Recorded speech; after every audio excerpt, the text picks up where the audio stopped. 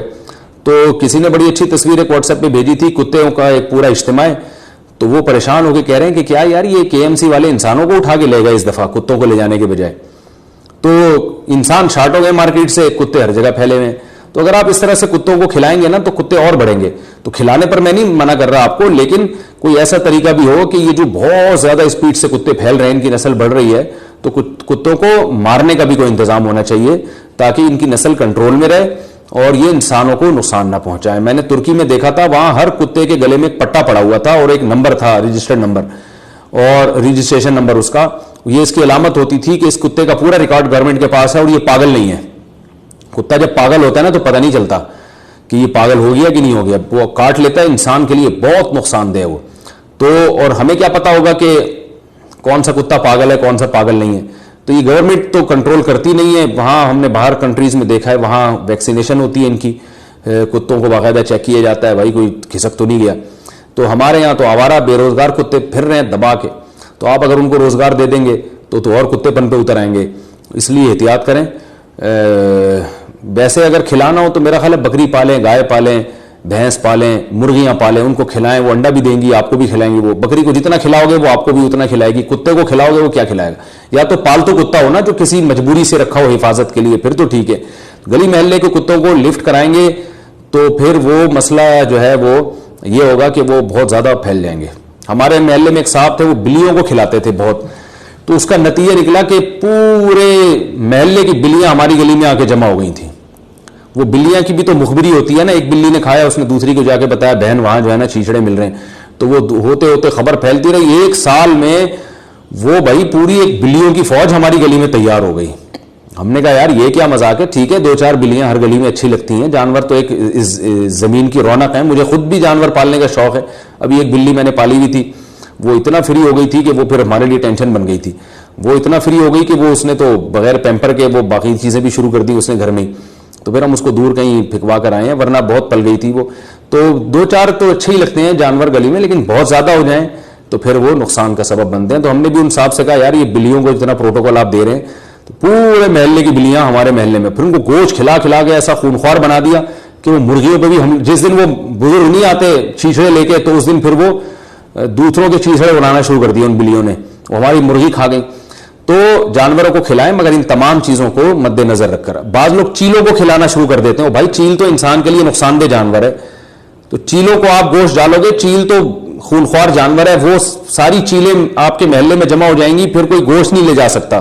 میں ایک دفعہ گوشت شاپر میں لے کر آ رہا تھا تو ایک فضائی حملہ ہوا, میں حیران یہ گوشت گیا کہاں سے. پتہ چلا پوری بوٹیاں جو ہے نا وہ محلے میں گلی میں پھیل گئی ہیں. پتہ چلا کہ ایک چیل نے وہ پیچھے سے آئی ہے اور ایسے جیٹ طیارے کی طرح اس نے حملہ کر کے تھیلی پہ چونچ ماری. تو اسی وجہ سے جو ہے حالت احرام میں بھی چیل کو مارنے کی اجازت ہے, کیونکہ یہ انسان کے لیے نقصان دہ جانور ہے. کیا جوائنٹ فیملی سے علیحدہ ہونا قطع رحمی ہے؟ اگر میاں بیوی جوائنٹ فیملی میں رہتے ہوں پھر حالات کی وجہ سے الگ ہوں, تو جیسا کہ حدیث میں وارد ہے کہ قطع تعلق کرنے والا جنت میں نہیں جائے گا, تو اس بارے میں کیا حکم ہے؟ نہیں, جوائنٹ فیملی سے میاں بیوی کا الگ ہونا یہ کوئی قطع رحمی میں نہیں آتا, وہ تو انسانی فطرت ہے. دیکھیں اگر الگ نہ ہوتے تو آدم علیہ السلام اور حضرت حوا جہاں پیدا ہوئے تھے ہم بھی وہیں رہتے آج. تو ظاہر ہے بچے بڑے ہوتے گئے, آدم علیہ السلام کے شادیاں کر کے الگ ہوتے گئے تو پوری دنیا آباد ہو گئی, اتنے بڑے بڑے ملک آباد ہو گئے, ورنہ تو سارے وہیں گھس گھس کے رہ رہے ہوتے ابھی تک آدم علیہ السلام کے گھر میں ہی. سوچو کہ 6 ارب انسان ایک ہی بنگلے میں رہتے, کتنی بڑی ٹینشن ہوتی. جو الگ ہوتا اس کو ہم تانا دیتے کہ تم جوائنٹ فیملی سے الگ ہو رہے ہو, تم رشتہ داری توڑ رہے ہو. تو یہ انسانی نیچر ہے, جب شادی ہوتی ہے بچے ہوتے ہیں